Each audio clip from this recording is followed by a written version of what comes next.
Welcome to the MimeCast, a chance for everybody to get a little peek behind the screen, behind the stage with different Mime Troupe veterans and folks from all over to get a chance to know them better. And so this week on the MimeCast, we have actor and community leader in so many ways, Ron Muriera. How's it going, Ron? Hey, well, it's busy, but good busy. Thanks so much for inviting me for a convo, comrade. A little convo, a little convo. So what's busy? What's going on? Oh, I'm involved in so many different projects. I mean, I'm a consultant, so I'm doing a lot of things. Even with the pandemic happening, arts and cultural organizations still need to survive. So I'm trying to help them kind of pivot and kind of re-strategize their mission and their programming. So it's good to be wanted. Cool. You're there for us, and we appreciate that. I'm there for you. So now let us start talking about you and your life. So, where were you born and why? Well, long time ago. I was born in Trenton, New Jersey. Really? Yeah, a lot of folks, Wow. very little known facts. So if people would do the trivia and ask where Ron was born, most people don't know I was born in Trenton, New Jersey. New Jersey? What Yeah. were your folks doing there? Well, my mom was a doctor, and she actually had gotten her medical, education in the Philippines. And I'm still doing some research on because that particular generation didn't share too much in terms of their history and everything else. And it took for me to become an adult to ask my mom and my dad, how did we get to where we are now? So she was a part of a group of Filipina doctors who were part of an exchange with the Philippines and the United States. So she was actually doing her residency in the East Coast, New Jersey, Philadelphia, Cleveland, Ohio. Yeah, all over. I have her scrapbook and her photographs, black and white photographs of this petite Filipino woman, who's in, medical scrubs with all these tall white guys, So I, was born in Trenton, New Jersey. She was doing part of her medical residency there. She met my dad. He was stationed at Fort Dix Army Base in New Jersey. He was a career military man, and friends introduced them to each other. And of course, they fell in love, and they got married in Salamanca, New York. Wow. I don't even know how many Filipinos back in the day were in Salamanca, New York. Yeah, right? How did they pick that as opposed to, I don't know, Trenton even? Thank you. I believe it's because my dad's sister, my Aunt Cinderella, Auntie Cindy, as we call her, lived in Salamanca, New York. So they got married there. And after they got married, my mom continued her residency. They found a place in Trenton, and as luck would have it, boom, I was born. But what I tell folks, I was fortunate, and most maybe New Jersey folks might not want to hear this. We left when I was 1 month old. Just in time. Just in time to not get, a Jersey accent. I don't know how many Filipinos can talk with a Jersey accent. So actually what happened is that my dad put in for a reassignment. And so he was assigned to the beautiful island of Oahu in the Hawaiian Islands. Really? Yeah. So I grew up in a small town called Wahiawa, over in the north side of Oahu. How did he land that? I mean, I'm guessing a lot of people would have wanted that gig, whatever that was he got. Yeah, and I'm sure, I was looking through my dad's papers. He's also since passed, my mom and he have passed, but I was looking at some of his military papers. And when he put in a request, and I found that request, it was because he said that cold weather doesn't agree with him.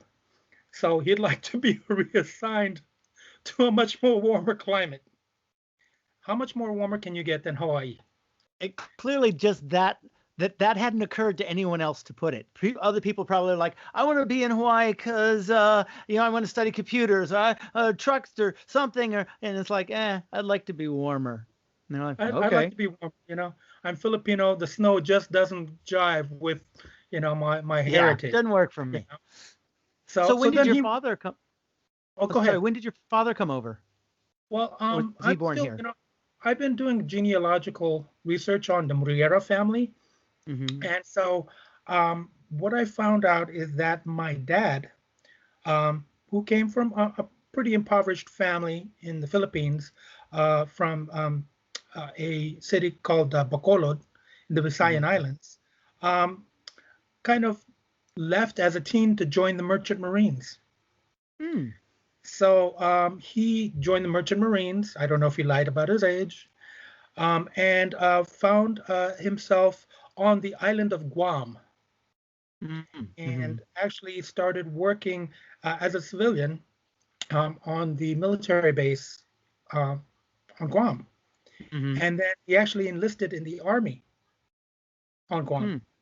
And so Mm-hmm. that's how he began his military Wow. career. So, from my understanding, doing research on my dad's journey, it seems that, as with many Filipinos, it was the military that was a way out of poverty for him. Mm-hmm. Um, Probably leaving his family in the Philippines and then, seeking out, his dream of, just journeying around the world. You know. Mm-hmm. Yeah, as a So merchant marine, that gets you everywhere. yeah, you Wow. know. So it's, just a short jump from merchant marine to, like, U.S. Army or any other Yeah. military, branch of the military. So I guess when he enlisted, all of a sudden, you got to do your basic. So from Guam, they sent him to Fort Dix, New Jersey, where he did his basic training. In the snow, which didn't And work for him. the East Coast where there's Yeah, snow. right. Yeah, right. And Wow. so Did so he that's how ever? that's how he came here to the United States. So it was via the Mhm. Merchant Marine, and then ultimately the U.S. Army, because he was a career military man. How long had he been in when he met your mother? As I'm trying to piece it all together, they were seeing different people, Mm-hmm. and as I understand it from the story, is that during the time you're talking about, of course, the 50s, um, there was a lot of pressure placed on staying with your own kind. I, Mm. I found some pictures. My dad's girlfriend was white, Mm. and my mom's boyfriend was white. Hmm. So I think what will probably happen is that what I found out later on, my godmother, my auntie Lucy, Ninang Lucy, was instrumental in also introducing them to each other. So Mm-hmm. during that time, it's like, unless you're part of a larger community, Filipinos don't run into each other, or probably any other Mm. type of ethnic group. Mm-hmm. Um, so that's how they and probably the boyfriend girlfriend kind of thing wasn't like really anything permanent, right? They're seeing Mm-hmm. people, they're young, they're in their mid-20s, and but then they found each other, they dated, and found that, well, we have a lot in common, so they got married, and Wow. then boom, Boom! there's You one. showed up. Yeah, and I showed up and Suddenly said, they hey, have a let's get roommate. out of the snow, let's go to Hawaii. Yeah. What do you say? So, what was your father's specialty in the army? Now, your mother was a doctor. What was his thing? He was well, what's interesting is that he was in the, I guess what they call in terms of supplies is at the quartermaster corps. Oh, yeah, yeah. Yeah. So he was involved in, ensuring that supplies were, inventoried, all that. I think he also was also connected with the motor pool. Mm-hmm. So he, in terms of, being, soldier, when you get assigned a particular, area in terms of your responsibility, you do that. I also, when I was looking through some of his papers, saw that he actually also was a captain of the fire department on Guam, on the army Really? base. Before he Yeah, joined the army? When he... I think it was like, yeah, before he joined the army. So he was Huh. actually working for the fire department on the base. Huh. Wow. So which means that, if I'm reading his papers, that he was trained as a firefighter. Yeah. Right. Yeah. I wonder I don't know why how many they didn't. fires you have in Guam, but it's Yeah. Well, So then maybe it's a super easy job. it could be. It's like, Yeah. oh yeah, I'm on the fire department here in base here on Guam, so Yeah. call me if It's you need already us. hot. Yeah. Yeah. Right. So that's So. what his specialty was. I mean, then ultimately, what I remember when we were growing up in Hawaii. I'm the oldest of four. Mm-hmm. I have a sister after me, a brother, and then a younger sister. So went boy, girl, boy, girl. Mm-hmm. And Well planned. yes, I think my mom and dad were planning that, because we're only 1 year apart, except for the youngest, who's 2 years apart. So they I took a don't little know. break. Oh yeah, took a little break, and I don't know if it's because my mom's going, I'm a doctor, I can't waste time. Let's go, boom, boom, boom, have children, and then I'll continue on with my medical practice. And of course, my dad, continuing on as a career military man. But I remember, just growing up in Hawaii, just imagine a baby in diapers running along Waikiki Beach. That's what I remember. Wow. And then ultimately, we were there for a couple of years. Then, of course, my mom's family lived in San Francisco, and she wanted to be closer to her family. So my dad said, well, let me see what I can do. And, put in the assignment, said, I'd like for us to be closer to my wife's family. They live in San Francisco. What can you do for me? And they said, well, we'll assign you to the Presidio of San Francisco. Who knew the Army was so like, okay. Well, that was like As back in opposed the to, day, no, right? not only that, drop and give me 20. Instead, it's like, yeah, sure, okay. We'll send you to Hawaii, and then San Francisco. I know. All those people who are out in the middle of who knows where should just know, just maybe ask. Right. And give a good reason for Yeah. your request, right? Like, I'm cold. Or I want to be close to my wife's family. Yeah, really. It's things like that. Easy. Really. Yeah. So no excuse is what you're saying. People who are assigned in and I'll tell you, when I talk with other military brats, they go like, wow, our family like went all over the place. They would start in the school, then they'd have to move again because their dad or their mom were reassigned. So they lived in maybe like 6 to 10 cities. I'm going like, no, I just went from Trenton to Hawaii to San Francisco. Wow. He said, how do you score that? So you were what, like 4 or 5 when you came to the city? Yeah, about 5 years old. And then when we moved over to San Francisco, my youngest sister was born. She actually was born at Letterman Hospital over on the base. So great old hospital. Yeah, I remember that. And was your mother working at Letterman? Because I know they had military and non-military doctors and nurses. She actually her first in terms of, and she was like on staff at so many hospitals. She worked at, remember French Hospital? Yeah. French Hospital over there on Anza and 6th Avenue. Yeah. Which is now Kaiser. Yeah, which is now Kaiser, and that huge campus there. She worked at the old French Hospital. She also worked at St. Luke's. Over, I think it's like, I'm trying to remember where St. Luke's is. I don't know if that's the one at the Mission District or the one that's off of the Oh, yes, it is. Yes, right? It is over there. Is that it? Yeah. So St. Luke's. And then she worked also at a small community hospital called Golden Gate Hospital over on Sutter Street, which became a bread basket and now a restaurant on Sutter. So, yeah, so that's what she was doing. And then my dad was on base, again, working, Quartermaster Corps. But he also received another assignment. He was in charge of the honor guard for the Presidio of San Francisco. Oh, wow. Wow. Yeah. That's a big deal. Big responsibility, which meant that, between my mom and he was the one who picked us up after school, as we were growing up in San Francisco. So he'd pick us up after school, in his green fatigues, and all my classmates would go like, who's this guy? And my dad was pretty tall for Filipino. He was 6 feet, so not too many Filipinos were 6 feet tall. And wearing his black boots and his green military fatigues, and he'd pick us up, and then we'd go back to the base. I mean, we lived off base, but we'd go back to the base because he had to run close order drills with his men for the honor guard. So we would actually he'd park the car at the parade grounds, right there in when you take the Arquello Gate and go all the way down. Mm-hmm. And we'd play around in the parade grounds while he was doing short order drill with his men, with the big old giant, flags and everything, because you never know when you need an honor guard. So they got to be in tip-top shape. Well, that's true. That actually is true because they're whatever somebody's coming to town or somebody's passed away. Exactly. Parades, they're always I have black and white photos of my dad with the honor guard in front of a parade contingent. Wow. Visiting dignitaries and everything. Mm-hmm. So we lived off base. And where'd you live? What neighborhood? We lived in the Richmond district. I'm a Richmond district boy. Oh, where in the Richmond? We lived first off with my grandparents, 2nd Avenue in Anza. Mm-hmm. And then later on, my dad did 2 tours of Vietnam. So when he was in Vietnam, we moved to a flat over on 3rd Avenue between Balboa and Anza. Oh, so you stayed right down there.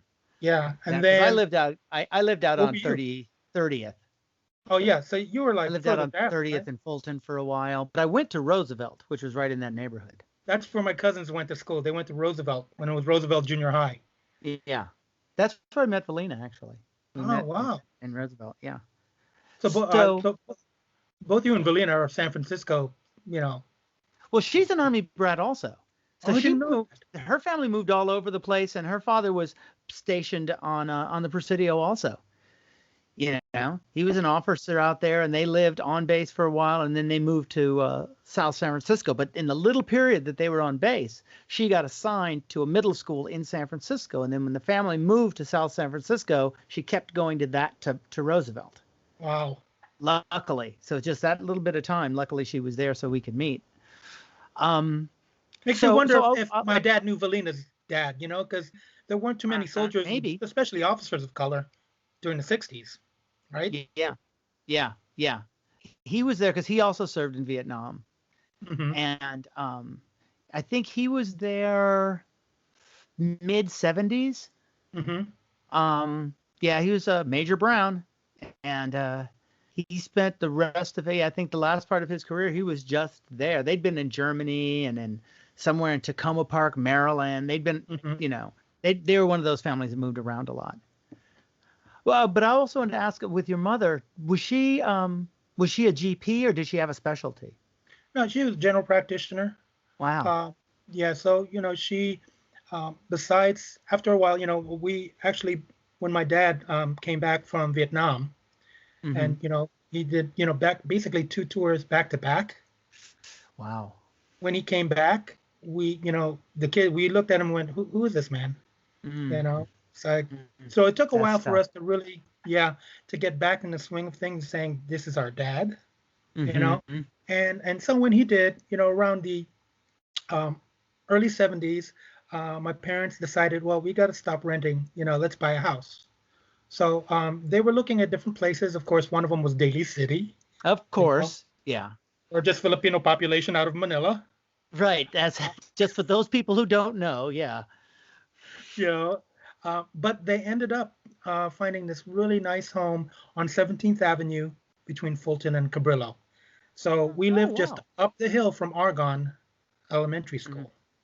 Oh. And that's where we grew up. We grew up on 17th Avenue, and I went to Frank McCoppin Elementary School. And over there on 6th Avenue in the beginning years. And then when they started busing us, that's when my mom said, I am not going to have my kids sent all the way to Union Street to Sherman Elementary. I'm going to take them up and put them in Catholic school. Oh, wow. So we ended up being placed at Star of the Sea. Star of the Sea, yeah, right. Yeah. I know actually somebody who teaches there now. Yeah, that was our parish. Star of the Sea was our parish.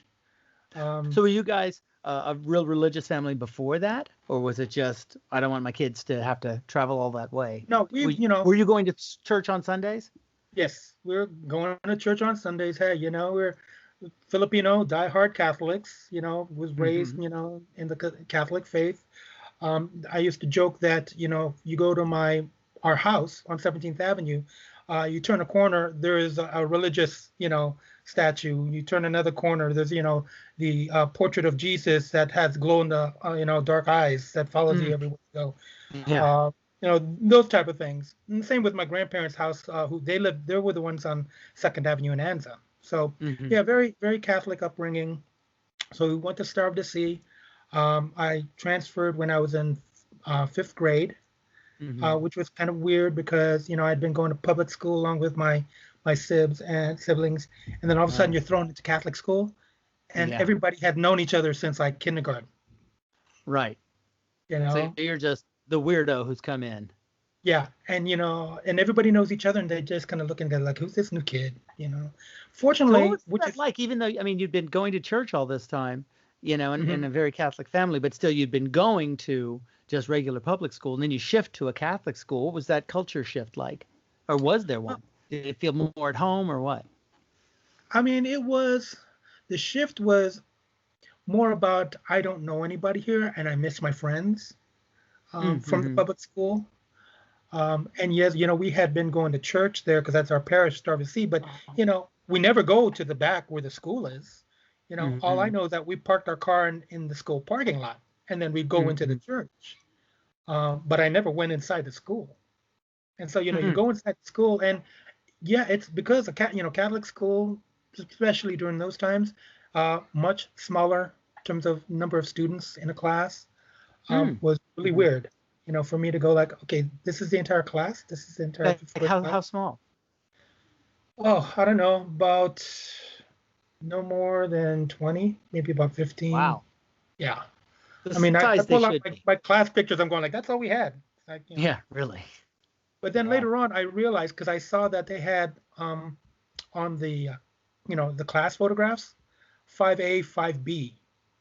So you had fifth Okay. grade, but you Mm-hmm. had 5A and 5B. And so I'm going, Yeah. okay, maybe it's just a classroom. And then I later found out it was tracking. The smarter kids were in 5A, and the not so smart kids were in 5B. Mm. Want to guess which class I was in?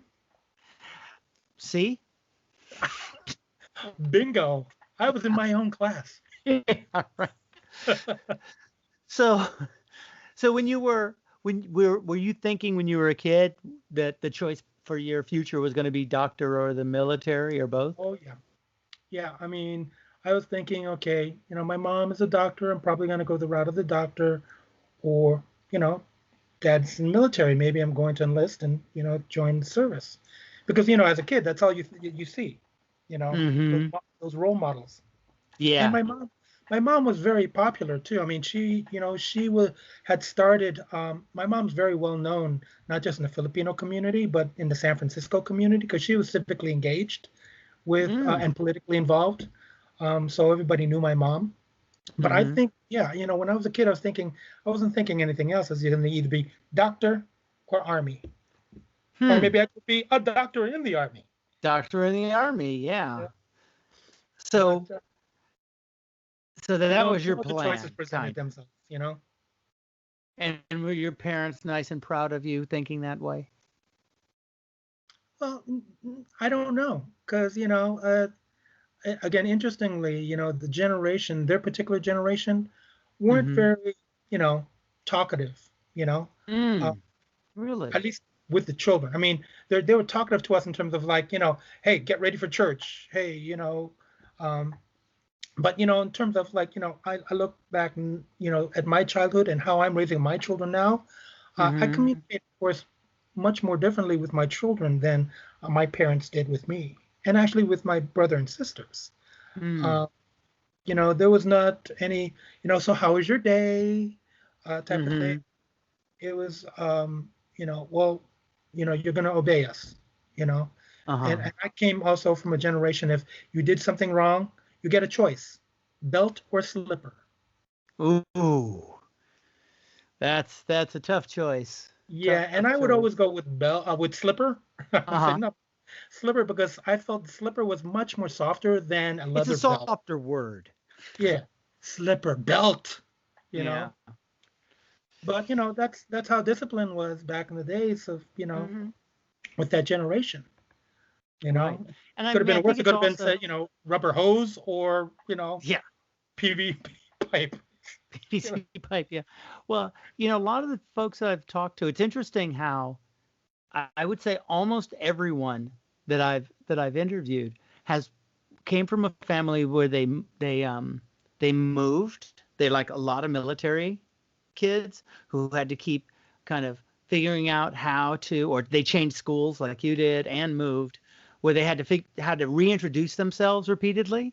And so there's a certain amount of that. And also but their parents were immigrants. And so their attitudes towards their children, I mean, full of, love and support, but at the same time, just an emotional difference that, like you were saying with the way you treat your children. And it's not that the parents did love and support and honor and all of that with their children. It's just that their love language was different.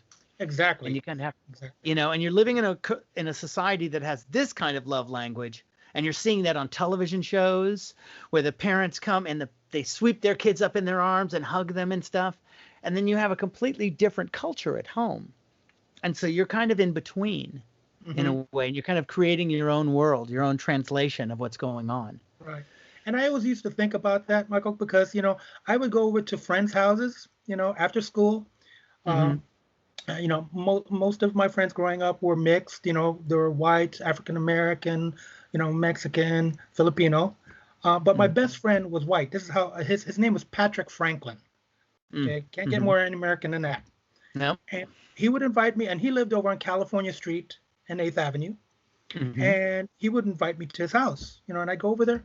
And, when he'd come home, we'd go, after school, we'd come in, his mom would be there and we'd be waiting, with open arms for him, give him a big giant hug. And Patrick, oh, hi, Ron, good to see you. And she'd give me a hug. Wow. Which I thought was real. I was going like, wow, this is both uncomfortable, but kind of nice, Right. I mean, like you had said, most immigrant parents have a whole different language of love and how they display love. My parents weren't as, outgoing in terms of expressing affection and love, right?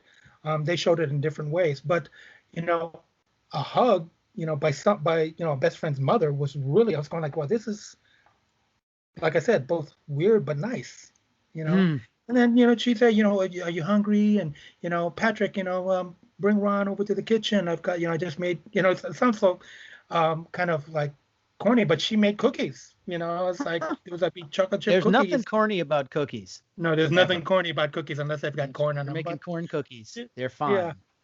Yeah. But I would just like be there, and I'd be sitting in this kitchen and eating chocolate chip cookie with a glass of milk with my best friend Patrick Franklin. And I thought like, wow, this is so completely different than my house. Right.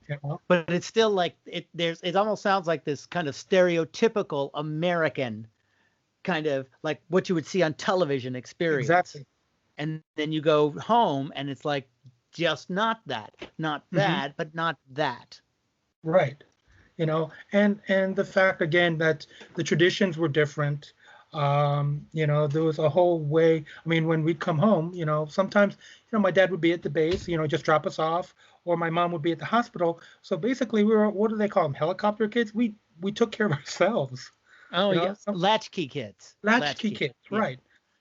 And sometimes we'd go to my grandparents' house on 2nd Avenue because we knew there was somebody there. So we'd walk from school over to 2nd Avenue instead of walking all the way to 17th from Star to Sea at 9th Avenue. But yeah, I mean, it's interesting how now I'm, reflecting and thinking about how my childhood was growing up in San Francisco.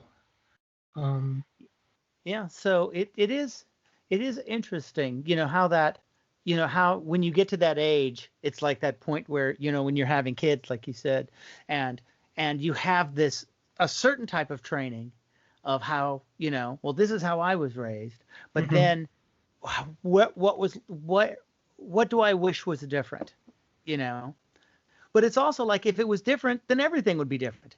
You'd be a different person, Right. So it is what it is, as they say. And looking back, I mean, I don't regret anything, in terms of my upbringing.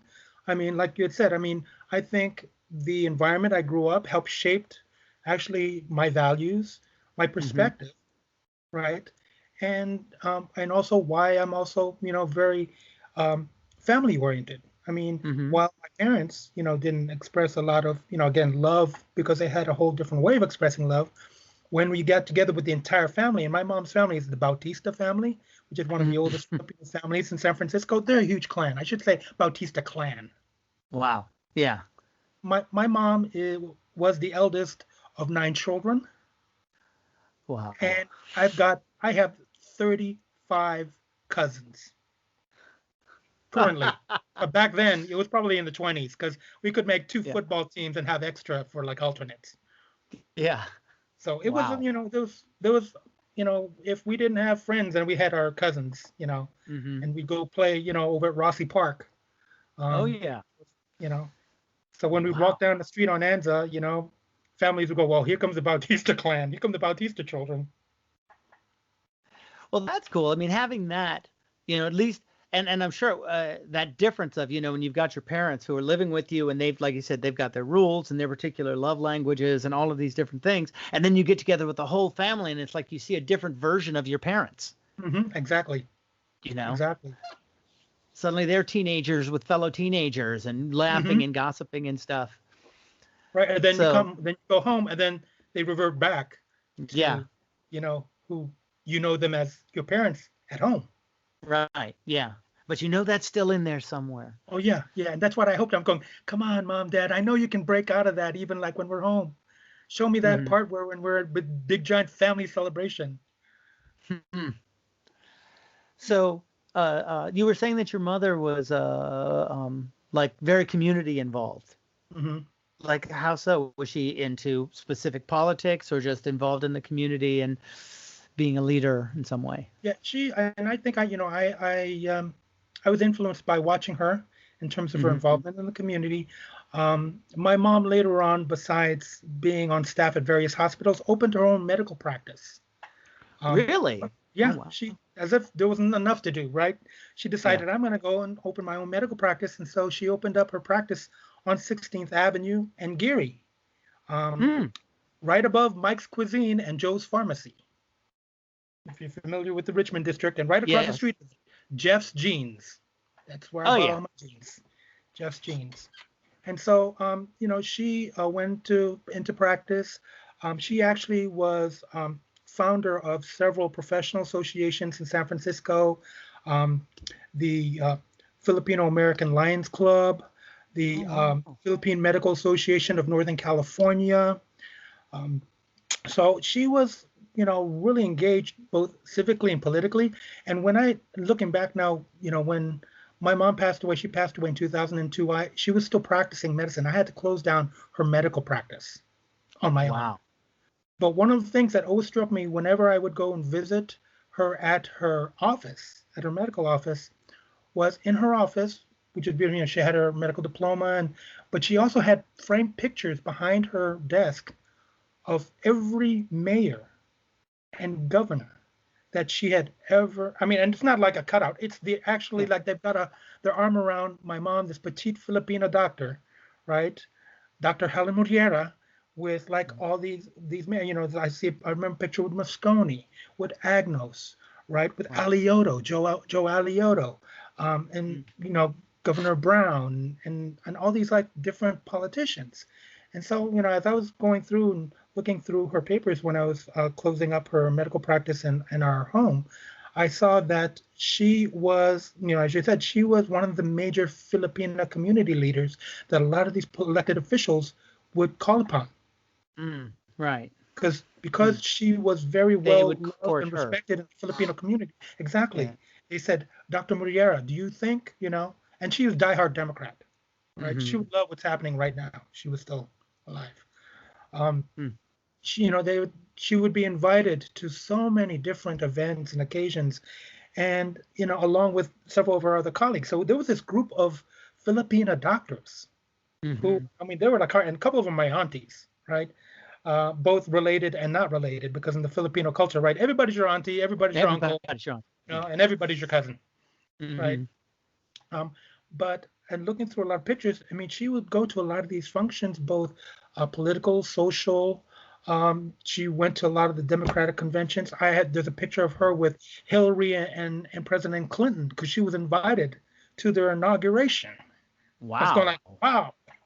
Moms, when you said you were going to DC, I didn't know you were going to go to Hanging these, out with the Clintons. you Yeah. know.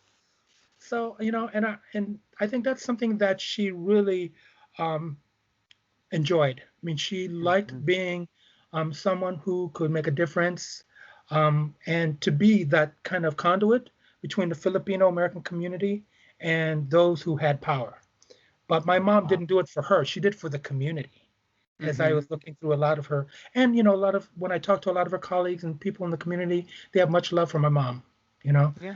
matter of fact, one of the stories that I always hold dear to my heart are ones that her patients, who I still see, some of them are on Facebook and touch base with me. When my mom was their doctor, many of them, you know, were from low income families. They couldn't afford medication. So my Mm-hmm. mom, because pharmaceutical companies would come by and they'd drop the samples, right? My mom would go into the back where she had all the samples and she'd give them, the pharmaceutical samples to them saying, they say, Doctor, no, we don't know. No, she goes, you can't afford medicine. This is what you need. So please take this. Mm. Right. And then Yeah. there were other families. There were like families coming up from Salinas to come see my mom. There were Wow. like those who worked in the fields. And I Uh-huh. remember one day, um, saw a couple of the Filipino workers. They were like leaving, and they're talking Tagalog to my mom, and then they left. And so I walk into my mom's office. I'm a teen by then, and there's this two huge crates of produce, these beautiful, just like fruit, right? I said, I didn't. Where'd you get this from? She goes, Oh, those were from my patients. I said, Your Hmm. patients? They said they couldn't afford, to pay me, but I said that's okay. And they said, Look, we got our truck outside. We want to give you something, Doctora. So they gave her produce. So that's why I realized, wow, no wonder we had so much fruit and vegetables in the house. That's why we're always eating salads. That's why we're the salad again, you know, So, strawberries so again. both of your parents are doing this, living kind of large lives and influential lives. Mhm. At what point when you were growing up did you realize that, or was it much later? Sometimes you can, your parents are important, but they're just your parents. Right, You know. right. And it wasn't until later, actually, as a young adult, that I realized the impact that my parents had in the larger community, right? Mm-hmm. And my dad passed away at a young age. He passed away at 47. Oh Um, wow. yeah, he had a severe heart attack. And Oh. the thing is about this, and this still stays with me, that when he had the heart attack, Mm-hmm. they rolled him into the hospital where my mom was. They rolled him into Wow. the emergency room, and my mom saw them rolling him in, and she couldn't respond as a doctor, so her colleagues had to, say, Helen, we've got this, we'll take care of Romy, because my mom was just like beside herself. And of course, what happened is that my dad didn't make it. But the fact that stays with me is that to see your husband, you know, on a gurney coming into the emergency room and you can't do anything about it. Yeah, Right? that's really hard. Yeah. Um, Oh. and so, as I was growing up, when uh, I learned later on too that, heart disease, runs in the family. And I was a heavy smoker back in the day, stopped smoking, in my 30s, because my dad, loved to smoke. He loved the steaks, you know, Yeah, and that's, contributes that's that. to, That's also that generation. oh, Those yeah. people who grew up with it. My father smoking and drinking and smoking and smoking. When he went into the hospital, he passed away a few years ago. Well, 16 years ago. Um, but it's like the hardest thing was him being in the hospital. He was a vet also. Um, and he's in the hospital and he's like, I can't get cigarettes, And it's like, you need to stop smoking. You've got heart disease, you've got diabetes and high blood pressure and all of these things. And he's like, and you've had 2 bypass operations. He's like, I know, but still, it's like, it's just stop. It's really Yeah. hard. So, It's that, again, that generation of just like, well, hey, I'm just going to enjoy life, and yeah. my time comes, you know? And also, it's like Um, in the television shows and in the movies, everything is you're supposed to. In those days, uh, the film companies got money from the cigarette companies for people having cigarettes in their hands. And so mhm. there are movies where you watch and people light a cigarette for no reason. They don't even smoke it, but it's in the contract that a cigarette has to be burning somewhere on screen, like every couple of minutes, or you got to reshoot that scene. So it is Wow. very much that culture, Mm-hmm. and what it meant to be, an adult in a way. Yeah. So now, So how that's old why, were I you mean, and your father? my father passed away in '74. I was 14 years old. Mm, A lot of pressure was put on me too from the family, not necessarily my mom, but the extended family, my aunties, uncles, because what was the message that was being conveyed to me is like, you're now the man of the house. hmm 14. What does that mean? I'm now the man Yeah. of the house. Does that mean I get to drive? Does that, what does that mean? Yeah. Um, and I found myself, with the loss of my dad. And what's interesting though is too is like my dad passed away about a couple of months after he retired from the army, Mm. and he was going to, so here is a career military man. He's now retired. Uh, you know, Retired as a non-commissioned. He's a sergeant first class when he retired, and so I remember him. All of a sudden, his demeanor changed. All of a sudden, he was hugging me. Really? Yeah, there was more outward expression of love from my dad, and Huh. I was going like, wow, this is this is again weird but nice. And I remember one moment sticks in my head is that um, he had some weights in the garage, and he used to also just kind of kick it because he was also, I found out too doing research, he was a Golden Gloves boxer in the army and a champion. Wow. So Wow. again, you find out these things about your parents until like later on in life. And so he was like working out, and then I was coming down there and I saw him lifting weights, and he sees me and he picks me up and he starts like lifting me above his head. Now he never did that before, and I'm going like, wow. And he goes, see, I can lift you. You're not that heavy. And he goes, when you get older, you and me, we're gonna work out. Well, it didn't turn out that way because, he passed away 14 days, 13 days after my birthday. And so for me, I felt like I was robbed because here was a man who completely, was a military man. He was very strict. We had to make hospital corners on our beds. The quarter had to bounce. That's what kind of guy he was. If you remember the Wow. movie The Great Santini, he was a Filipino Yeah. version of The Great Santini, you Oh, know? wow. And then all of a sudden, his entire behavior changes. So I'm going like, things are going to be better. And all of a sudden, it's like life going like, no, I don't think so. We're going to take you down. So I rebelled actually from 14 years old on, meaning hmm that I stayed out late. I remember my mom just, calling my grandparents saying, Ron is not home. It's 1 o'clock in the morning. Where is he? And then when I finally do show up at home and, little, you know, and they're saying we called the hospitals, we called the CHP, we called the police. Where the hell have you been? And how is this any way to treat you? You're supposed to be you're supposed to be the man of the house. I think a lot of that pressure took, a toll on me. And that's why I felt, what, I'm not gonna be, I don't even know what that means. I'm just going to like, I don't have a male figure anymore, you know. hmm And my grandfather, you're not my dad. So I just found myself doing whatever the hell I wanted to during my hmm teens, you know. And And you were in high school. Which high school did you go to? I went to Sacred Heart. Oh, yeah, that's right. Yeah. Sacred Heart over on Ellis, and hmm just now Sacred Heart Cathedral College Preparatory. But back in the day it was Yeah. all boys high school, Sacred Heart. you know. And so, for me, yeah, it was, that time where I just, was hanging around. I spent a lot of time my teens on the bus. Said my Mm. chauffeur was Uncle Joe Muni Really, until just such time ride that, end to end? yeah, I'd ride on the bus all over San Francisco. I rode on the streetcar. I rode the N Judah to the end of the line, El Taraval, By uh, yourself or with friends by or what? myself. Yeah, Huh. by myself. I kind of like just became a loner during my teens. I remember when I was like 15, to try to get into the movie theaters downtown that played R-rated movies.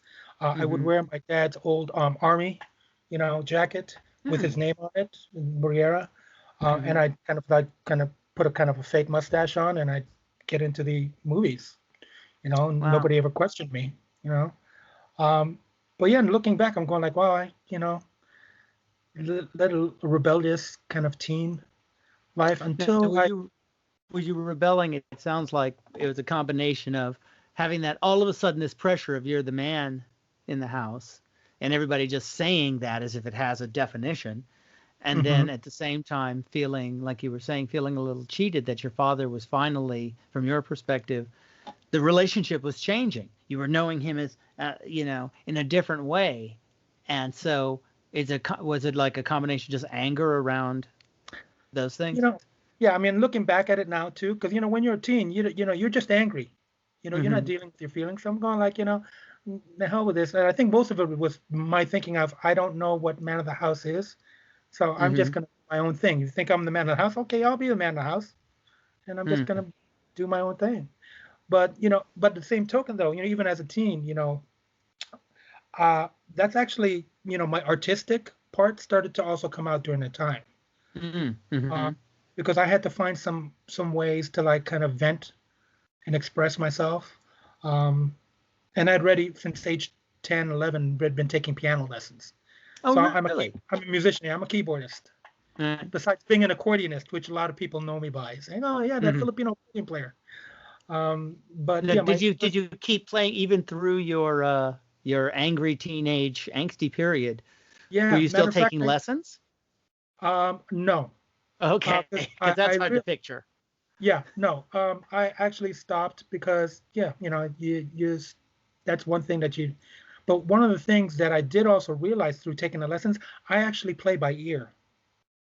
And Mm-hmm. so my piano teacher, oftentimes, when I would go to lessons, she'd have the music in front of me. She'd play the tune once, and I can hear it, and I'd look at the keyboard and piano, and I'd play like this, and she'd slam, you know, the piano on my finger, saying, "Read the music." So so while I wasn't taking piano, yeah, I got a lot of different abuse from different places, Yeah, um, man, which what a makes me terrible the thing. strong person I am today, Yeah. Michael. Uh, Yeah. And one of the things that I did end up doing, which was great, is that I joined the band at Sacred Heart. Mm-hmm. Because I figured, okay, well, I got to put my keyboard and my love for playing music to use. So I started playing with the band, and the band wasn't like your ordinary band. We actually played funk and soul. So we Mm-hmm. actually toured a lot of the girls' high schools. So we played Ooh. everything from Santana, Tower of Power, you name Wow. all the different types of soul, funk Yeah. bands. And so during that time, then as I became a teen, one of my classmates who was in band with me actually had his own band out of school. Uh-huh. His name was Ron Gaines, and Ron said, "Hey man, we're looking for a keyboardist. You wanna Ron and Errol Gaines, the Gaines brothers. They lived on Fillmore or Uh-huh. Waller Street in the Fillmore." Yeah. And so they said, "Yeah, why don't you come on in? We got rehearsal tonight. Come on in. Got a keyboard. Play on it. See if you." And so they were playing an Earth, Wind, and Fire tune. They said, you know, "What?" I said, "Oh, I know this one. Yeah, this is Shining Star. I know the keyboard to this." Started playing, and they're going like, "Hey man, you want to be a part of this band?" So I ended up being a part of this funk soul band out of the Fillmore. What was Um, the band name? they started off being called Futuristic Funk, and Uh-huh. then they morphed into the New Genesis Band. Oh yeah. Because And I was so like, I as you were saying the names, I was like, the Gaines brothers. I remember them. mhm. Yeah. This was during a time when there were like, and we had like a 5-piece horn section. Mm-hmm. It was a big band, and this Yeah. was time during when you had all the Battle of the Bands that were Yeah. happening, the Jack Tar Hotel and some other locations.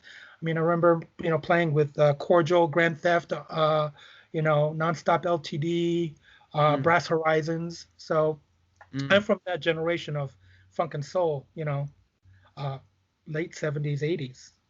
So Mm. I found kind of like my solace and my centering around that. Mm. Um, and then also, you know, for me, music. And then somebody, you know, said, "Hey, you're," because I would always joke around and say, "You're pretty funny, man. You should do some comedy," Mm. which kind of found my way into doing comedy at the Holy City Zoo at the age of 17. Now, how Um, did that happen? Did you just like, was it open mic night? Were oh, they, or yeah, it was audition? open mic night. I snuck out of the house, Uh-huh. of course. Can't tell anybody that I'm, Yeah. going Not out late being a at night doctor. and not Yeah. being not being a doctor or going into the military. Yeah, so I snuck out and headed over to the Holy City Zoo over there, 6th Avenue and Clement, and hung out outside because, I was underage, so I couldn't go in because they were serving beer and Right. wine. Yeah. Remember putting, they said, are you here for the open mic? Yeah, here's some pieces of paper, write your name, throw it into this hat. We'll pull, your name, we'll call you, and you can come and do your set. Of course, I didn't know then it was political because, if you're a newbie, you're not going to be like called up during the, early hours. So I usually would go on around 12:30 a.m., Mm. you know, Yeah. to maybe one or two people in the audience. Yeah. Thus began my stand-up comedy life. Finally. But Now, did you have a set? Had you actually written out jokes, or were you just like, I'm going to get up there and improv through some stuff, or what? I actually improved, Mm-hmm. which I later found out was a gift that I had. And so I just kind of like did kind of this top of the head stuff. I talk about my family. I do my impersonations of my uncle with a Filipino accent. Uh, Uh-huh. so yeah, I mean, I didn't write anything really, but then started, I ended up taking stand-up comedy classes from Mm. a, a very well-known comedy godfather named Frank Kidder.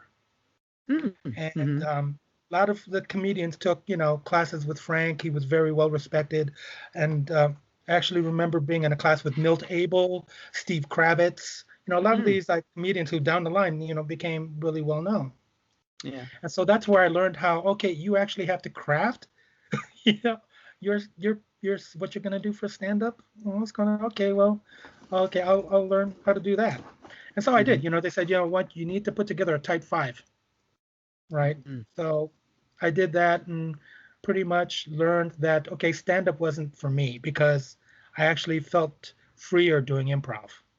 Mm-hmm. So I actually made a transition from doing stand up comedy to being involved with improvisational groups during the Great Improv Wars in Yeah. the 80s.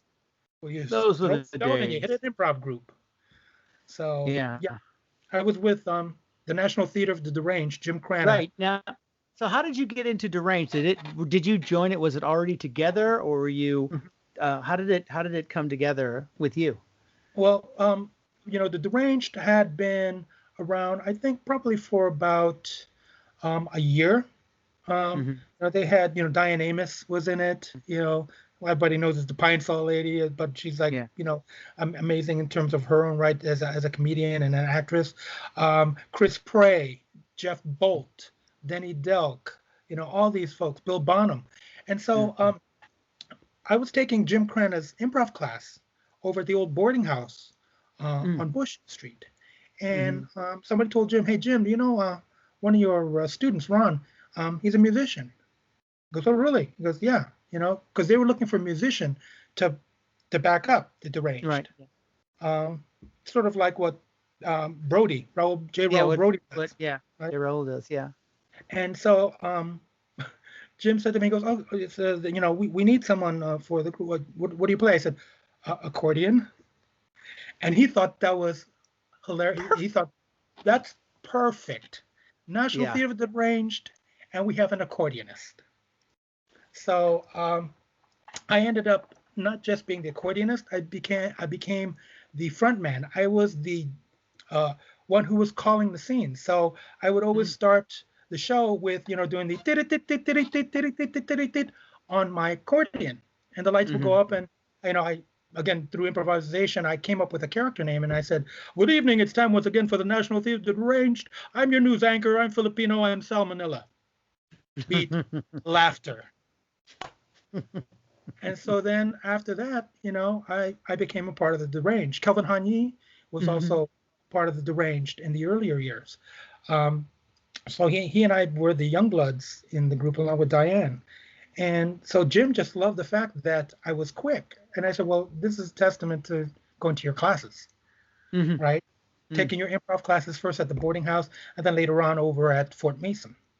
Mm-hmm. So I became one of his, what do you call it, acolytes, or just, he was Mm-hmm. my improv sensei. Wow. Uh, so, Now, and did you then, have a day job at this point, or are you still living at home, or what? no, I mean, at this point, I was doing some temp work, Mm-hmm. from at a temp agency. Um, And because I was am an accordionist and a keyboardist, which meant that Mm-hmm. I typed really fast. You remember those IBM Mm-hmm. Electrics? I Yeah. typed 195 words a minute Wow. with with one error on an IBM Selectric. So I Ooh. was much sought after during the day for being a temp for offices in downtown San Francisco. Wow. Also, during a short time before that, I was also a bicycle messenger Oh, down in really? San Francisco. Huh. Yeah, I worked for Speedy That's. bike Oh, messengers. yeah. So That's a yeah, dangerous gig, oh yeah, it was a but it keeps you dangerous. Yeah, fit. sure did. I mean, I think it was during that time that I had been the most fit in my entire life. It's like nothing like ride a bicycle, and it was like one of those old style Schwinn's, not like what you have Yeah. now. Riding that up California Street with packages. Okay, Oh, God. so that was Died like steel. I have legs like steel. Yeah. So I mean, I did, I think, as most artists during that time, right? I did a lot of like stuff that mostly temp work. Found gigs here and there. Then because of my relationship with Jim and that entire crowd, started finding work in radio. I mean, the Deranged would be hired to Mm. do radio commercials as a group. Oh, really? We did a television commercial as a group, Oh, right? wow. 'Cause Jim, in his own right, was doing, he already had his own, career doing radio and Yeah. film and everything else. Same with Michael O'Brien, Danny Delk, right? Hmm. Chris Frey, all those folks. But it was great to have them also bring us along, saying, they need a group. Let's bring the Deranged. That's always a good sentence. Yeah. Let's someone call the deranged. Somebody, we need the Deranged. Can you call Crana? Yeah. So those were my formative years. I mean, in terms of being an artist, because I realized. Oh, and so besides that too, Michael, I was also in dance. So I'm a musician. I'm doing improv. I'm in dance. Oh, and I'm also, I started also with the Asian American Theater Workshop, Asian American Hmm. Theater Company in Yeah. in 1979. Right. Mm. So it was like one of those things. I'm 20. I'm in my 20s. I can do anything. Right. Yeah. Where were you studying dance? I studied at what was then called Lago School of Dance on 24th and Mission. I was Hmm. taking dance lessons, dance class from my dance mentor, who I took dance classes at San Francisco State, Blanche Brown. Oh, yeah. Later on, I Oh, found yeah, out Blanche. was, the wife of Willie Brown. Yeah. But she Elena was my, danced with her yeah, too. yeah, and she was amazing, and then, I became a part of her Afro-Haitian group, Mm. Roots of Haiti, and I danced in the Hmm. first, second, third, first, as San Francisco Ethnic Dance Festival, danced in Oh, wow. Carnival. Um, so I mean, when I look back on those times, I mean, I was doing everything. I mean, that's why when people ask me what it is as a performing artist that that you do, I say I'm a multidisciplined performing artist, dancer, comedian, musician, Hmm. actor, and I think I was just Yeah. fortunate to be at the right place at the right time. Yeah, Um, that period in do San that. Francisco, there was so much with theaters that were still taking chances and Hmm. still doing original work, like whether it was the Magic or even ACT, places that were really like, we're going to try to this crucible of work that's being done, having the Asian American Workshop / Theater Company come along and Lorraine Hansberry Theater and Hmm. all of these different things, it's kind of looking back and because it was cheaper to live in the city, Hmm. so it was easier to live on less money and to kind of let your artistic flag fly and try out so many different things. Hmm. Yeah, walking up and down Clement Street in the middle of the night and going by Holy City Zoo, and just seeing, oh, look, there's Robin Williams hanging out front and Michael Pritchard and all of these people that it's almost hard to convey to people how different the times were, Right. how much it was, how fertile it was, and how much Yeah. space there was to kind of be an artist. Right. And to do everything, whatever it was that you wanted to do, whether it was comedy. I mean, you had the Holy City Zoo next door to the Last Day Saloon, right? Yeah.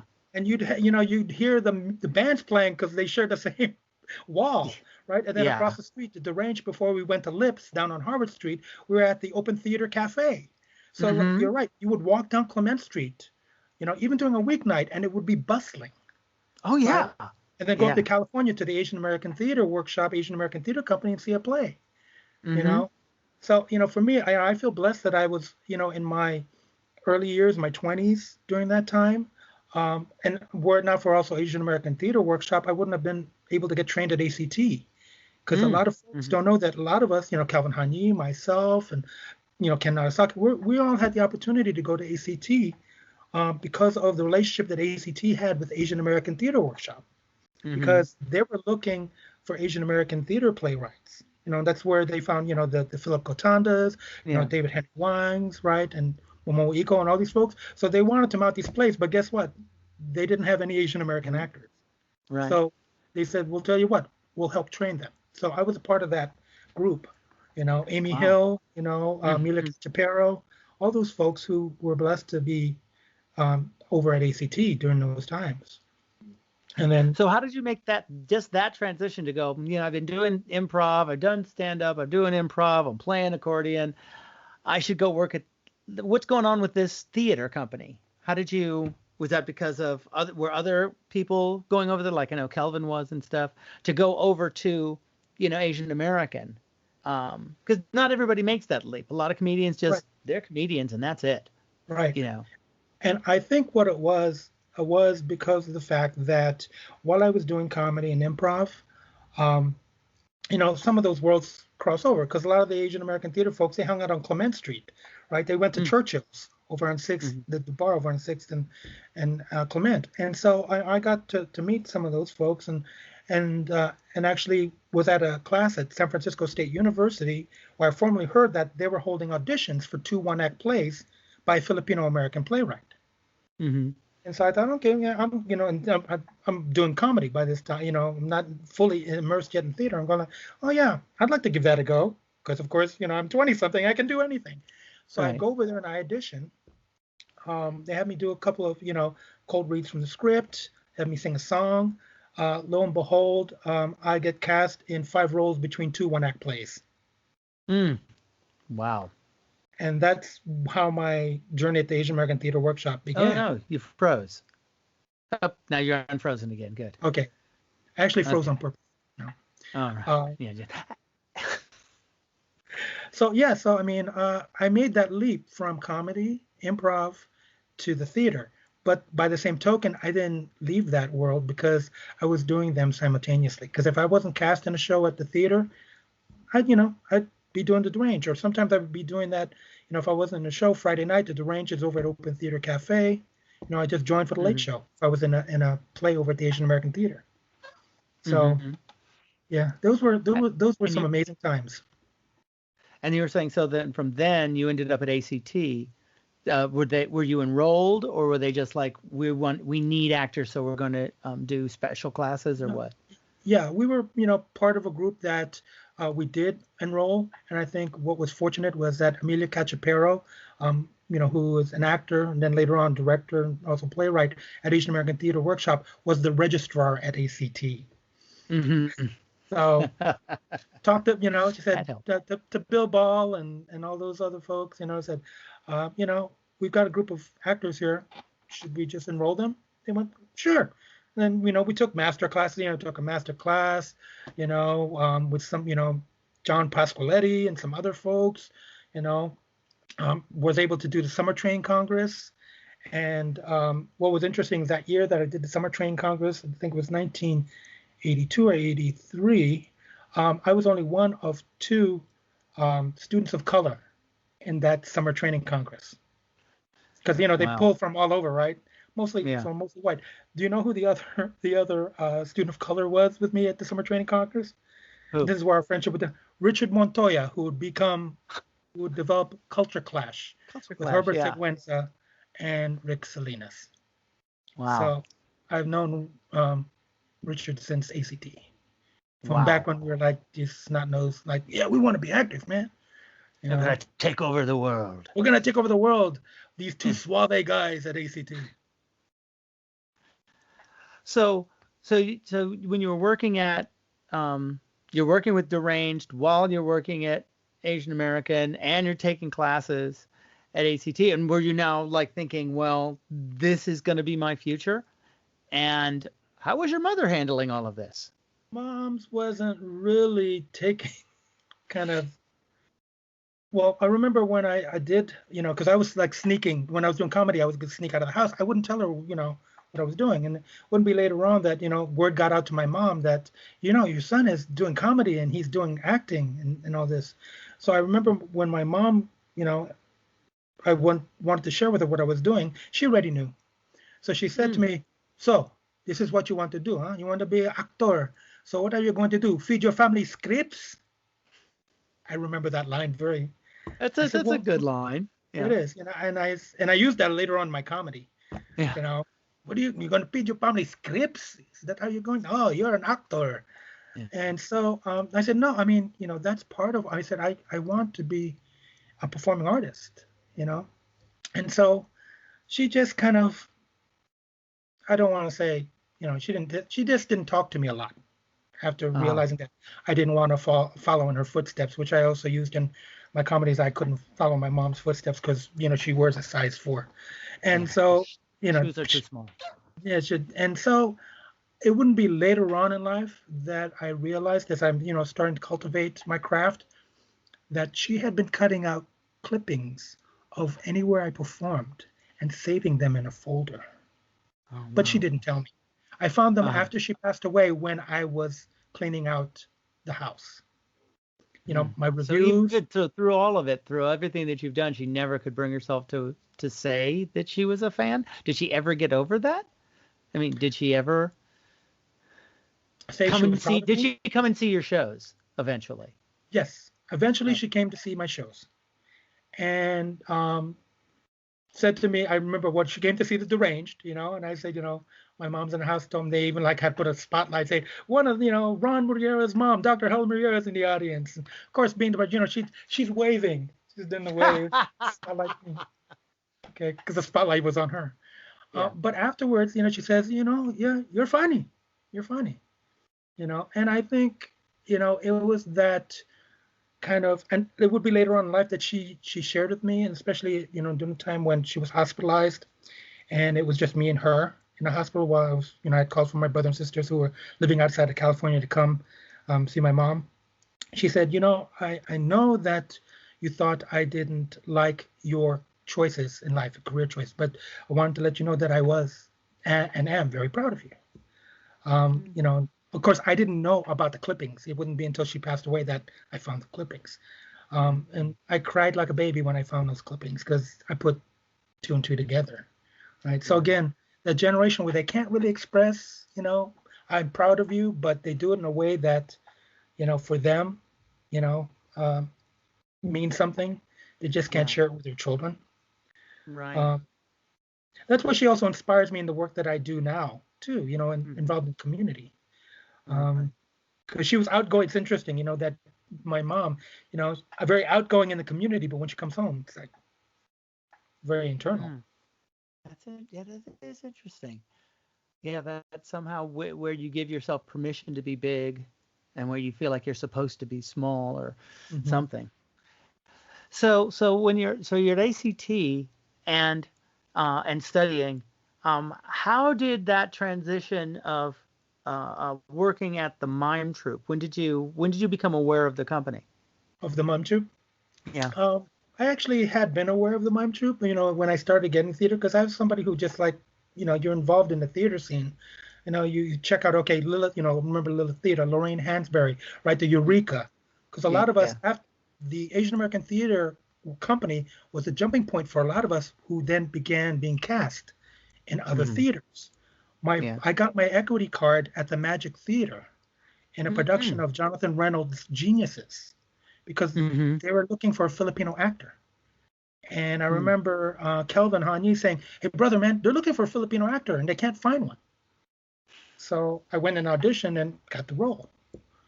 Um, Wow. and, that's where I got my equity card. And so, I had heard about the Mime Troupe, but of course, my mom always said that I have a star above my head, that things come Mm-hmm. to me when they're supposed to. So again, it was fortuitous that Kelvin Hanyi, my brother from another mother, says to me, because I believe he was approached to do Dragon Lady's Revenge, the remount, and he couldn't do Mm-hmm. it because he had another commitment with ACT in a play. Mm-hmm. So he told me, he goes, "Hey Yeah. man, the mime troupe is looking, they're having auditions. They're looking for someone for remount of the Dragon Lady's Revenge. So I was like, oh, cool, So I went over there. Arthur Holden was directing. Chumley, I remember, was there too, and basically it was like a whole different audition process that I've been used to. Chumley wanted me to sing. He says, "Do you know a song?" So I goes, "Can what song do you know?" I said, "By heart," because it was completely off the cuff. I said, "Well, I do a mean Elvis Presley. I do It's Now or Never." Also, I sang, It's Now or Never as Elvis Presley. And then I sang Dahil Sa'yo, a Filipino love ballad in Tagalog. Right? And then Chumley says to me, "You know how to juggle?" It's kind of like, "No, but I'll give it a try." Right? Yeah. He gives me those juggling pins, and I'm over here trying my best, and I'm dropping stuff left and right. So, but it was more about like checking me out to see how my personality was. Right. Will you try? Yeah. Will I try? Or will I like go, no, I'm sorry, I don't do that. So being involved in improv and comedy, right? Our first rule is like you take risks. So, I think having the improv and comedy background actually helped me in that audition. And I wasn't expecting to get it. And then I get a call from Joan Holden saying, "We'd like to have you cast as the lieutenant in Dragon Lady's Revenge." It's kind of like, wow. Right? So, and then I met Keiko, and so Dragon Lady's Revenge was my introduction to the mime troupe in terms of being a part of the mime troupe, because I had already heard about the mime troupe, just being part of the performing arts scene in San Francisco. But now here, I felt like, I went up to another level, because one of the things that I was looking for in my theater life was bridging, because I was involved in social justice issues and movements, because, I'm a San Francisco State. I like to say I was socialized, politicized, courtesy of the College of Ethnic Studies at San Francisco State. So that's where I got woke. So I was finding a way to bridge my political activism with theater. And the mime troupe actually met that for me. That's why I was so excited. Right. Then Dragon Ladies, I remember Dragon Ladies Revenge opening at Dolores Park. And then after that, we were doing tours. Talk about just being thrown into the fire, right? Yeah. Not just the park tours and all, and up and down California. But then I remember, that's where I got introduced to Uncle Ed, at Holmes, right? Yeah.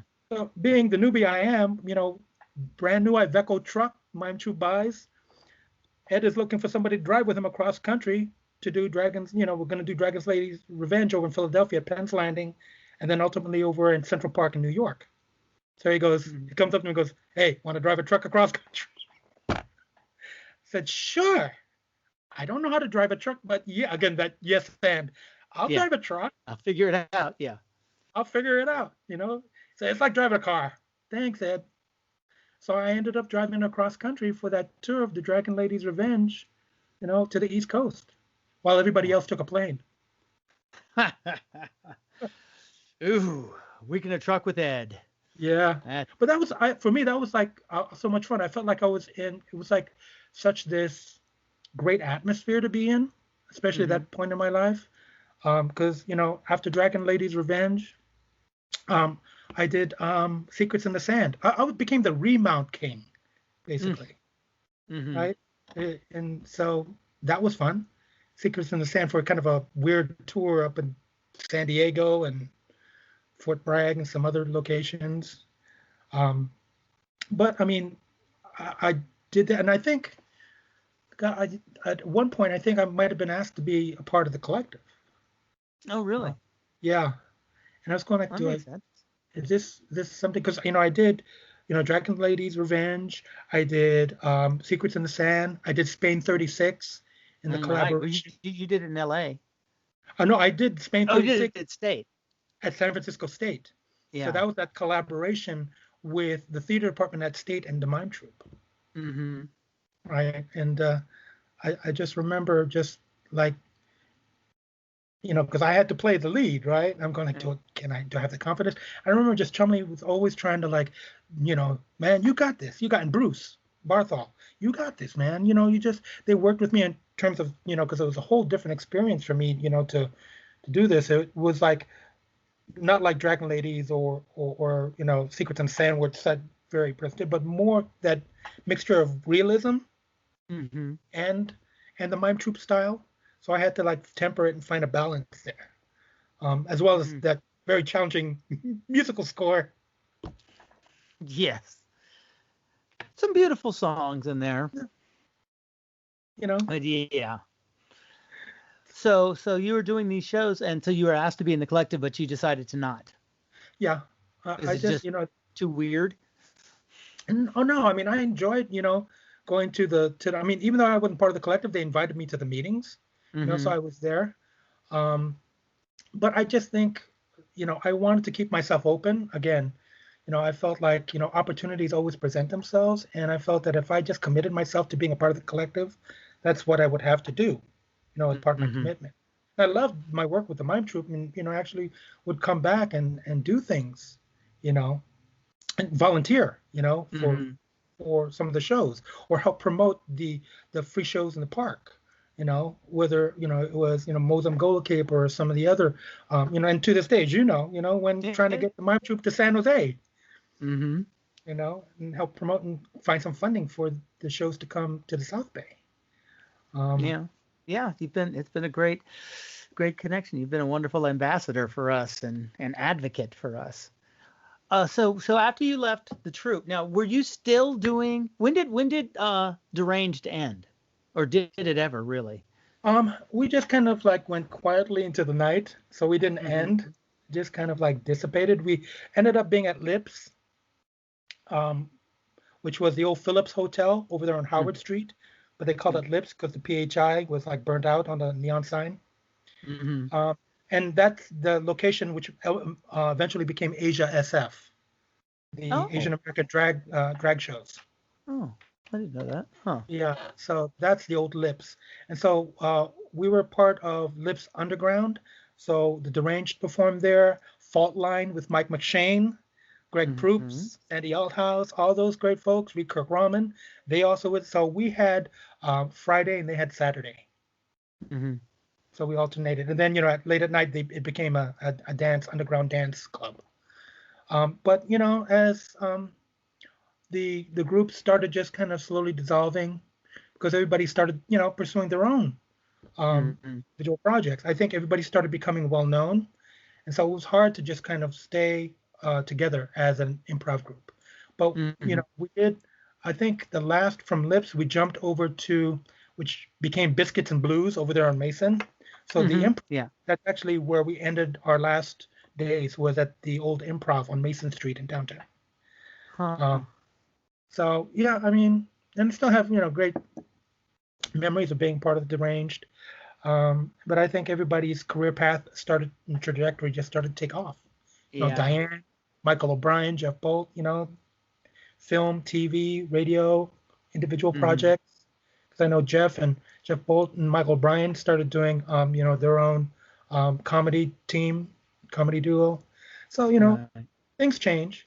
But then, I started, I think it might have been also after the last tour with the Mime Troupe, found my way transitioning into the educational sector. And then I started. How did that happen? Well, I think I just finished a tour with the Mime Troupe. Might have been the last tour.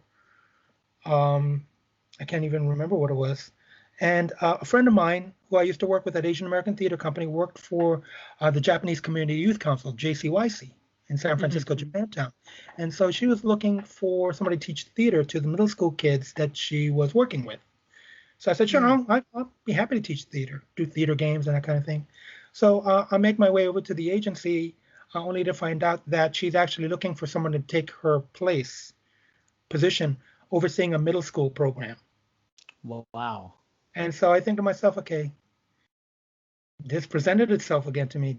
Do I want to make another change? And so I decide, I want to work with, kids from the Tenderloin, from Western Addition, from Valencia Gardens, and basically learned that this program was helping low-income kids finish high school and go on to college.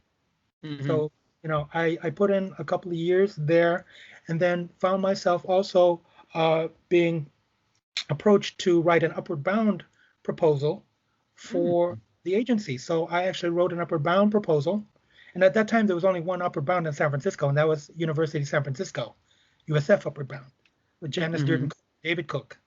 And I wrote the proposal. This is like in 1990, 91, and we got funded. And I became the first director of Upward Bound for the Japanese Community Youth Council. Wow. So I found but one of the things is that within Upward Bound, because you have like curriculum you got to focus on, I incorporated the performing arts in it, because I can't let that go, right? So I invited, people from my dance world, from my theater world, from my comedy world to talk to our kids about the importance of education and continuing on. I even got Robin Williams to come talk to my Saturday college students at San Francisco State. Wow. So now they would show up every Saturday because they never knew what's going to happen. Was going to come in. Yeah. Yeah. So this is when he was doing Mork and Mindy. Yeah, but that's big cachet there. Yeah. It's like, oh, Mork. Yeah. Yeah. So then, I was doing educational activity, but I still kind of stayed in touch with my theater, contacts. And one of the ones that I reached out to, because I was doing theater with my Upward Bound students, was Chumley. And I put a bug in his ear. I said, hey, Chumley, are you guys working with youth? And he goes, no, it's something we'd like to. I actually was the one who suggested the idea of the youth theater project at the Mime Troupe. Really? Yes, because the first group were my Upward Bound students. Wow. So I got students from my Upward Bound, from the Chinese, from CYC, the Chinese Youth Center, from the Vietnamese Youth Development Center, from several nonprofit organizations that were serving youth in the Western Addition and Tenderloin. Those were the first group of students in the youth theater project of the Mime Troupe. Wow. Well, we need to get back in touch with them. Yeah. Actually, still in touch with some of those students. Oh, cool. Who are now, of course, adults and have their own families. Yeah. That's why I'll always mention, on Facebook, and I was so glad to see that the youth theater project, YTP is still going strong. Oh, and yeah, it's up to. Are they coming out the 25th or 30th? One of those anniversaries is this spring. Mm-hmm. That it's still, this program of bringing kids in and paying them and feeding them to do theater. It's the only time in their life where that's going to happen. You're both paid and fed to do theater. And that's how it started off too, Michael, because I said to Chumley, I said, if we're going to bring these young people in, these kids in, high school students in, we got to feed them and we got to pay them. So Chumley and I helped find some funding so that the kids would receive a stipend to be able. I think I might have gotten the Samsco Education Foundation to kick in because I knew some folks there being involved in education and some other folks. So they kicked in some dollars so that we could give them a stipend, because these were kids from low-income families, right? And to feed them. Yeah, so, and that's a huge part. Right, and not only that, write a play or, take a role within a production and then perform it. And I remember the first one that we did was over at the Yerba Buena Gardens Theater. Mm-hmm. That's where we presented their finished works. And the kids were so excited because they're going like, we're in an actual theater. I said, yeah. With lights and it's a big difference. And having that opportunity to tell a story in front of an audience where you go, when I teach playwriting and I tell them that this is a chance for you to write something and all the grown-ups have to shut up and sit down and listen. They have to pay attention to what you're saying, and that validation of power in that moment of so if you've got everybody's attention, what are you saying? Are you going to say something worthwhile? Or are you just going to say some crap? And the same with YTP, this idea that you're making all of this. It's not just getting up and jumping around, that you're saying something important so that people can better understand you and what you're going through and what your generation and what students or whatever it is that you're dealing with. And it's really been cool over all these years to have that, to see that validation. And we still, and like you were saying, we're still in touch with, YTP students from way back who are now teaching in places, that they still use it. Taylor Gonzalez, who is our sound person now, he's been doing sound in the parks for the last few years, but he's also the sound designer for all of the radio shows we're doing. Mm-hmm. He started as a YTP teenager, and he did it one time, and he has always said, he was like, oh, I didn't know what I was going to do. My life was really rough. I wasn't sure. I didn't have any direction. And then he did YTP, and then he did it 1 year, and then he came back the next year, and he came back the next year. Then he came back as a assistant teacher, and then he was like assistant teaching, and then he went through all that program, and then he left, and then he came back as a sound intern for us. And now he's a collective member and on staff, and he's our sound guy. So there aren't many theaters that have that kind of, like, you stick around long enough, and if you're talented and dynamic and interested and hardworking, you'll end up staying here. Right, and to provide that vehicle for the entree, right? I thought that the Youth Theater Project was a perfect opportunity for kids who usually aren't given an opportunity to bring voice to, like you had said, the issues that they're facing. Because I remember a lot of the things that those groups developed in those they were pretty heavy stuff. It was abuse. It was like abuse, or whether the immigrant experience, right? Mm-hmm. Bullying, and they were I was very proud of them to be able, because most of those kids that age aren't gonna like put their heart on stage, but they wrote it, they performed it, and in some way it was like very cathartic for them. And I remember my Upper Bound students saying that when they graduated from high school and from Upper Bound, they said, one of the best experiences I had, Ron, was being in Youth Theater Project at the Mime Troupe. Thank you for recommending us to that. And I did. I had like classes, there'd be certain kids, or I'd say, hey, YTP is happening over the Mime Troupe. Anybody want to sign up? I'll refer you over to them. So it's you guys, I'm glad to see it's still going strong, and it's having that same impact of helping the confidence, but also voice for that younger generation. It's so cool, man. Did you say 30? It's like 30. Yeah, I know. Wow. I can't. Yeah, it's that it survived this long. I mean, that the company has survived. I mean, and that YTP has now been around almost half as long as the company has been around is amazing. It is amazing. Yeah. So now, unfortunately, we're coming to the end of our time. Oh, man. And we've only gotten up to this point, which means I'll have to talk to you again at some point. Okay. We'll have to set up another time to do and then what happened? All the rest of your community work and on your teaching and all this amazing stuff that you're doing. I'm just my original plan with these things was I was thinking they were going to be like half an hour long. And the first one I did was 90 minutes. And I was like, okay, that was weird. The next one is going to be, and they always, it's like 90 minutes. And so I don't want it to go much longer than that. But so we'll have to find another time to get together again and finish talking about you.